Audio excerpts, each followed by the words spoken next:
बहुत समय पहले अंधेरी और ठंडी रातों के बीच एक रहस्यमय राज्य था, नॉक्टर्ना कैसल, जहां सूरज की किरणें कभी नहीं पड़ती थीं।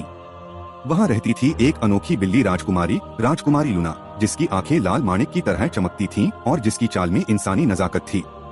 लूना बाकी बिल्लियों से अलग थी। उसकी कान छोटे थे, चेहरा आधा इंसान जैसा और दांत नुकीले जैसे वैम्पायर के। दिन में वह नींद में रहती थी, लेकिन रात ढलते ही उसकी जादुई शक्तियाँ जाग उठती।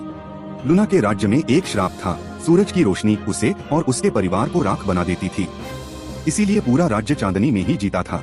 लूना अपने महल की सबसे ऊंची मीनार में बैठकर अक्सर दूर के गांवों को देखा करती थी, जहां इंसान खुशी से रहते थे। वह सोचती थी, काश मैं भी सूरज की रोशनी में जी पाती। लेकिन उसका दिल सिर्फ खून से नहीं, दया और प्रेम से भी धड़कता था। एक रात जंगल में लूना की मुलाकात हुई राजकुमार आर्यन से, जो रास्ता भटक गया था। आर्यन ने कभी इतनी सुंदर लेकिन रहस्यमयी प्राणी नहीं देखी थी, आधी बिल्ली आधी इंसान और आंखों में चमक जैसे तारे। लूना ने उसे अपने महल में शरण दी। धीरे धीरे उनके बीच दोस्ती और फिर प्रेम पनपने लगा।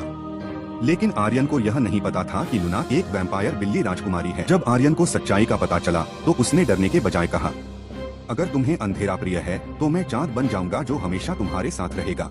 लूना का दिल पिघल गया। उसने पहली बार किसी इंसान पर भरोसा किया। उसके प्रेम ने श्राप तोड़ दिया। अगली सुबह जब सूरज की पहली किरण लूना पर पड़ी, वह राख नहीं बनी, बल्कि एक सुंदर इंसान बिल्ली राजकुमारी में बदल गई। नॉक्टर्ना राज्य में पहली बार सूरज निकला, अंधकार मिट गया और लूना और आर्यन ने मिलकर नया राज्य बसाया। लूना अब भी रातों में चांद को देखकर मुस्कुराती और सोचती, मैं एक वैम्पायर थी, लेकिन प्यार ने मुझे इंसान बना दिया। अगर आपको ये कहानी पसंद आई तो एक लाइक और सब्सक्राइब जरूर करें।